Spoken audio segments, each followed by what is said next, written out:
Igor, quero começar falando sobre dados econômicos lá na zona do euro. Os PMIs movimentaram aí o noticiário dessa manhã, mostrando uma desaceleração da economia nos países. Principalmente a gente vê Alemanha, França, Reino Unido e na zona do euro como um todo. Queria saber como que você vê esses dados, né? Muitos deles abaixo ali da zona de 50 pontos, mostrando essa contração econômica e também, né, se esses dados acabam mostrando a iminência de uma recessão lá no bloco europeu e, lógico, quais as consequências que podemos ter aí com esses dados fracos aí na zona do euro.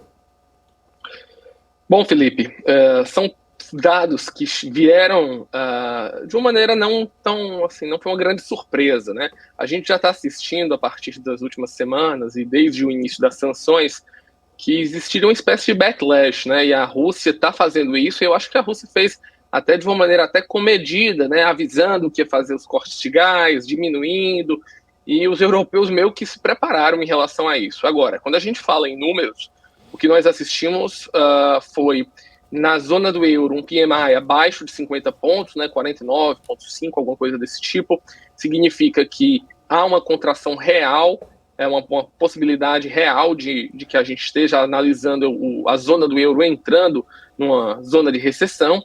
E o Reino Unido se esperava algo acima dos 51, né, 51,3 era o esperado, veio 50,4, 50,5, ainda é acima dos 50, mas é abaixo do esperado.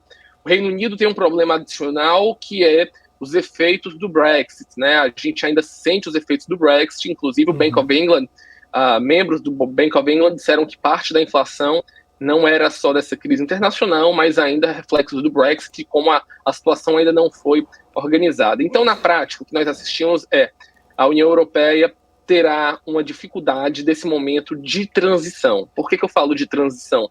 Porque eles não estão parados esperando os efeitos econômicos da Rússia. A Rússia vai cortar cada vez mais o transporte de gás, o carvão russo já está sendo proibido para ser importado pelos europeus, o petróleo, que é comprado russo no planeta hoje, basicamente vai para a Índia e a Índia redireciona isso e ganha um spread nessa operação, por assim dizer. Então, os efeitos de isolamento da Rússia devem continuar por um motivo muito simples. A guerra na Ucrânia vai continuar, não vai acabar tão facilmente.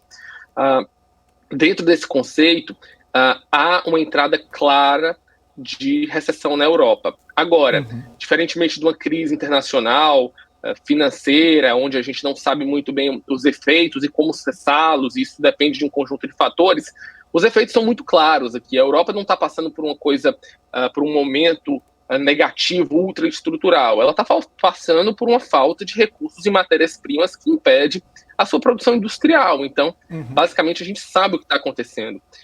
Alguns projetos já estão sendo colocados na mesa. Por exemplo, o abastecimento de gás vindo da Europa, vindo do norte da África, passando por Portugal, Espanha e França.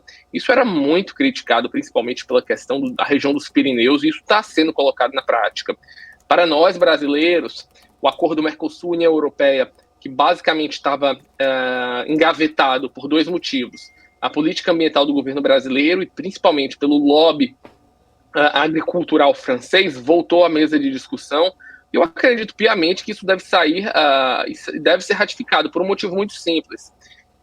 No grau de importância, é muito mais importante hoje resolver o problema de fornecimento de matérias-primas energéticas para a Europa do que efetivamente os sistemas de proteção ambiental no planeta. E assim, o que eu estou falando aqui pode ser até criticado do ponto de vista do século XXI, da economia verde, mas é o fato da realidade. A Europa ligou usinas termoelétricas, a gente está assistindo ontem mesmo o chanceler alemão Olaf Scholz esteve no Canadá segurando importação de gás.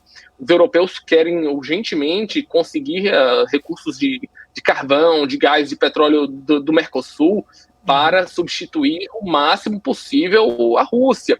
Então, na prática, o que a gente está assistindo é a Europa está pagando um preço relacionado às suas próprias sanções.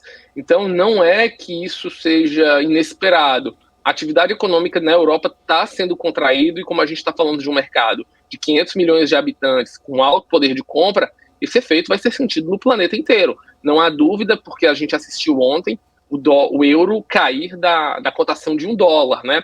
Isso é uma coisa inédita desde a implantação do euro.